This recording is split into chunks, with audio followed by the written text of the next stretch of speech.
শহীদের ফাউন্ডেশন থেকে ভেরিফিকেশন হওয়ার জন্য মাত্র 3টা জিনিস। ভেরিফিকেশন হওয়ার জন্য প্রয়োজনীয় ডকুমেন্টস, এক, এমআইএসে আমাদের তার তথ্যটা একটু থাকতে হবে। যদি না থাকে আমাদের এখানে কোন কাগজগুলো দিলে আমরা এখন ইনপুট দিয়ে দিতে পারবো, কারণ এমআইএসের একজন আমাদের এখানে কাজ করে। দ্বিতীয়ত, আমার শহীদ ভাই বা বোনের এনআইডি কার্ড অথবা বার্থ রেজিস্ট্রেশন কার্ডের ফটোকপিটা লাগবে। তৃতীয়ত, যিনি নমিনি হবেন তার এনআইডি কার্ড কিংবা বার্থ রেজিস্ট্রেশন কার্ডের ফটোকপি লাগবে। এক্ষেত্রে যদি সন্তান হয়, শুধু বাবা মা থাকে, তাহলে বাবারটা হলেই হবে নমিনি হিসেবে, বা বাবা মায়েরটা। আর যদি এমন হয় সন্তান, বাবা মা আছে, ওয়াইফও আছে, তখন বাবা মা ওয়াইফ তিনজনেরই এনআইডি কার্ড অথবা জন্ম নিবন্ধন কার্ড লাগবে। এই 3টা জিনিস, নমিনির এনআইডি কার্ড বা জন্ম নিবন্ধন কার্ড, বা ডেথ সার্টিফিকেট অথবা প্রত্যয়নপত্র, আর যিনি শহীদ হয়েছেন তার এনআইডি কার্ড অথবা জন্ম নিবন্ধন কার্ড। শহীদ পরিবারের জন্য আমার ডেথ সার্টিফিকেট লাগবে।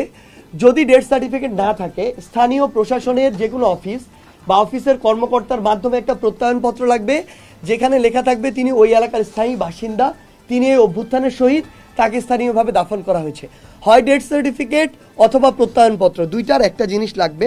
দ্বিতীয়ত, যেই হসপিটালে চিকিৎসা নিয়েছেন, হয় ভর্তির ফর্ম অথবা ছাড়পত্র, দুইটার যে কোনো একটাতে ওই হসপিটালের ডক্টর কর্তৃক সিল এবং সিগনেচার, মানে সত্যায়িত, এই 2টা জিনিস লাগবে সত্যায়িত।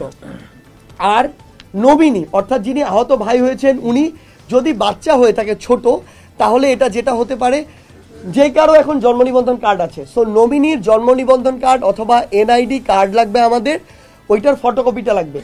এই 3টা কাগজ, ওই এনআইডি কার্ডের বা জন্ম নিবন্ধন কার্ড দিয়ে আমার বিকাশ অ্যাকাউন্টটা খোলা থাকতে হবে। এইটুকু কাগজ যদি আমাদের জায়গা থেকে থাকে, তাহলে আমরা আহতদেরকেও আমরা ফান্ড দিয়ে দিতে পারি, এখান থেকে ভেরিফাইড করে দেই, শহীদদেরকে ভেরিফাইড করে দেই। আহতদের কথা বলি, ফাউন্ডেশন থেকে একটা ফর্ম দেওয়া হচ্ছে, এই ফর্মটা পূরণ করে যেই হসপিটালে চিকিৎসা নিয়েছেন ওই হসপিটালের ডক্টর কর্তৃক সত্যায়িত, মানে তার সাইন থাকবে এবং একটা সিল থাকবে। এক, দয়া করে এই কাগজগুলো আপনারা হয় আমাদের এখানে দিয়ে দিলে আর কোথাও যেতে হবে না, সিভিল সার্জন অফিসেও না, জেলা প্রশাসনের কাছেও না, এমআইএসে না, কোথাও না, আমাদেরকে দিবেন, আমরা ভেরিফাইড করে ফেলবো, এমআইএসে ইনপুট দিয়ে দিব।